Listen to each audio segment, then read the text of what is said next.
Hello guys, welcome to my YouTube channel. My name is Harjeet Kaur. हम कर रहे हैं इंडियन इकोनॉमी के ऑब्जेक्टिव क्वेश्चंस, जिसमें हम डिस्कस कर रहे थे बैंकिंग से रिलेटेड क्वेश्चंस।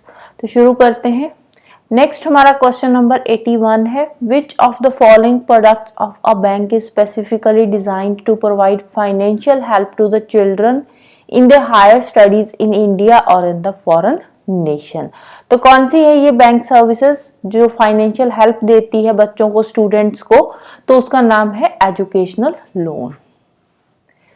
नेक्स्ट है, a bank financial organization these days relies heavily on e commerce for its transactions. आजकल ई कॉमर्स जो भी होता है उसमें ज्यादातर जो ऑनलाइन ट्रांजैक्शंस होती है।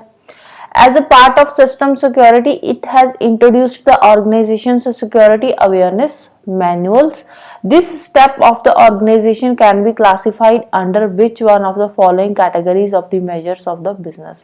अब जो देखो ई कॉमर्स हो रहा है, ई कॉमर्स के अंदर जितनी भी ट्रांजैक्शंस हो रही है तो उसमें सबसे पहले उसमें क्या दिया जाता है, एक अवेयरनेस मैनुअल दिया जाता है ऑर्गेनाइजेशन का, security awareness manual, so that कि उसमें फ्रॉड्स वगैरह के चांसेस जो है वो कम हो जाए।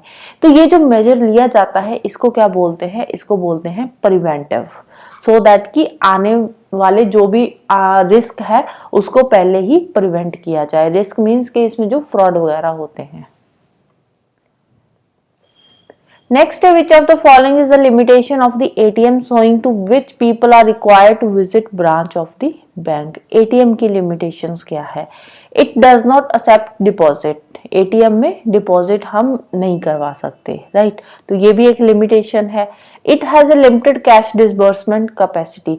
अब देखो लिमिटेड कैश निकलता है एटीएम से, ऐसा नहीं है कि जितना चाहो आप निकाल सकते हो। जैसे अलग अलग लिमिट होती है, 40,000 45,000 की लिमिट है, दिन में आप तीन ट्रांजेक्शन ही कर सकते हो। तो इस तरह से एटीएम की भी अपनी लिमिट्स है, तो जिसकी वजह से बैंक ब्रांच को विजिट करना पड़ता है अगर किसी को ज्यादा कैश चाहिए तो। लैक ऑफ ह्यूमन इंटरफेरेंस, इसमें कोई ह्यूमन इंटरफेरेंस बिल्कुल नहीं है। अब कुछ लोग होते हैं उनको पैसे निकलवाने ही नहीं आते तो वो ब्रांच में जाएंगे, या कई बार क्या होता है पैसे निकलवाते हैं बीच में कोई प्रॉब्लम आ जाती है तो उस केस में भी ब्रांच को विजिट करना पड़ता है। इन केस मशीन बीच में ही खराब हो जाए या कोई और प्रॉब्लम आ जाए तो वहां उस केस में क्या करना होता है, ब्रांच को विजिट करना होता है। तो ऑप्शन 3 भी इसकी लिमिटेशन में ही आ जाएगा। तो आंसर आ जाएगा हमारा option D, all 1, 2 and 3. Next, which amongst the following organizations make major credit policies for the regional rural banks? Regional rural banks की जो credit policies है वो कौन सी organization बनाती है? तो उसका नाम है NABARD, National Bank for Agricultural and Rural Development. Next है माइक्रो क्रेडिट और micro finance is a novel approach to banking with the poor. In this approach, bank credit is extended to the poor through. अब ये जो micro credit है इसमें गरीबों तक credit पहुंचाया जाता है through self help groups. Self help groups जो है ये लोगों को अवेयर करवाते हैं अबाउट द माइक्रो फाइनेंस और micro credits. Next, the head office of the National Bank for Agricultural and Rural Development is located in NABARD का head office कहाँ पे है? मुंबई में, Mumbai Maharashtra. Next, which of the following is an easy way of providing credit to the farmer community? Farmer community को credit provide करने के लिए किसान क्रेडिट कार्ड्स बनाए गए हैं। Next, many a times we read in newspaper that RBI has revised certain rates ratios under LAF.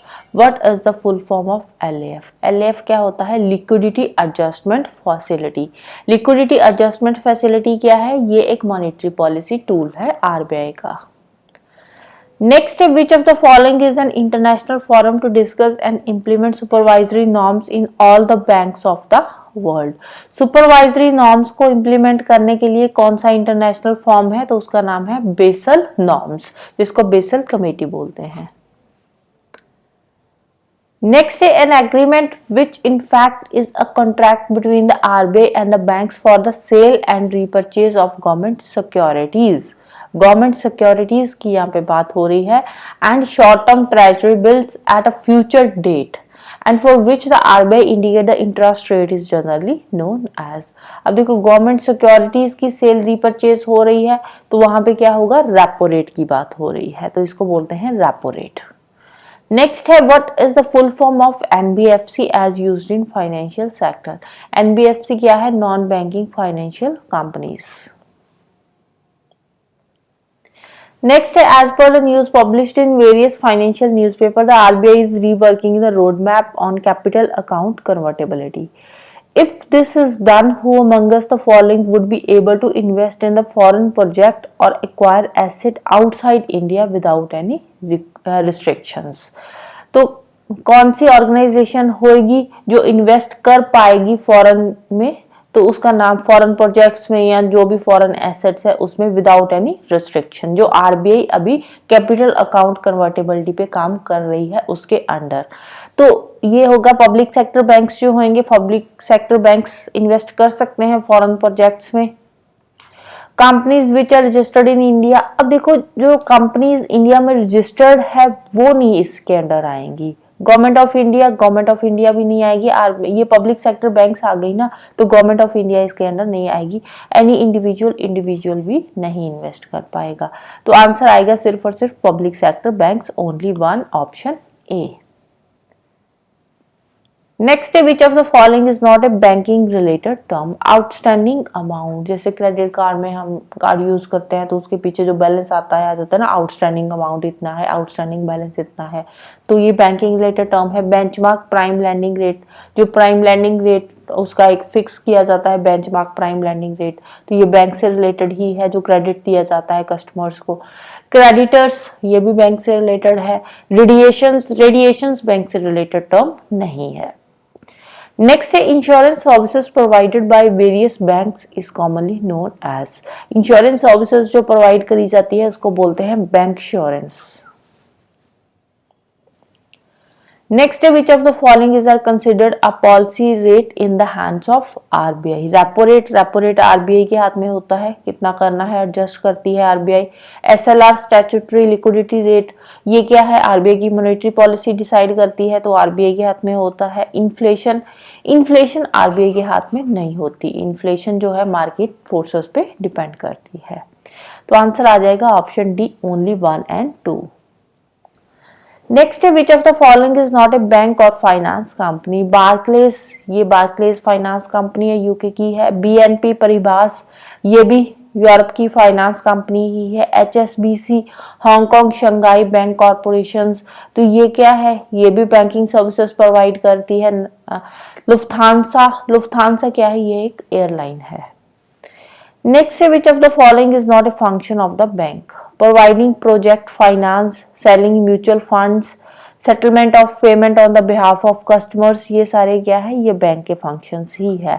लेकिन policy rates को डिसाइड करना, जैसे सीआरआर हो गया, रेपो रेट हो गया, एसएलआर रेट हो गया, ये बैंक डिसाइड नहीं करता। इसको कौन डिसाइड करता है, मॉनेटरी पॉलिसी डिसाइड करती है, जिसको कौन बनाता है, आरबीआई, राइट। तो ये बैंक का फंक्शन नहीं है। नेक्स्ट है which of the following rates is not covered under the monetary policy और credit policy of the RBI. Bank rate, repo rate, reverse repo rate, ये सारे क्या है, आरबीआई के मॉनेटरी पॉलिसी के अंडर आते हैं। एक्सचेंज रेट जो आता है फॉरेन करेंसीज का, ये आरबीआई की मॉनेटरी पॉलिसी में कवर नहीं होता। नेक्स्ट है the Tarapur committee was appointed by the RBI to examine the issue of. Tarapur committee बनी थी कैपिटल अकाउंट कन्वर्टेबिलिटी पे, राइट। नेक्स्ट है in India the bank NABARD does not provide refinance to. जो नबार्ड है ये शेड्यूल कमर्शियल बैंक्स को refinance करता है, रीजनल रूरल बैंक्स को करता है, स्टेट लैंड डेवलपमेंट बैंक्स को भी करता है, लेकिन एक्सपोर्ट इंपोर्ट बैंक्स के साथ ये डील नहीं करता, right. So this is all about today. तो जाने से पहले वीडियो को लाइक कर देना, शेयर कर देना और चैनल को सब्सक्राइब कर लेना। Thank you, bye bye and have a nice day.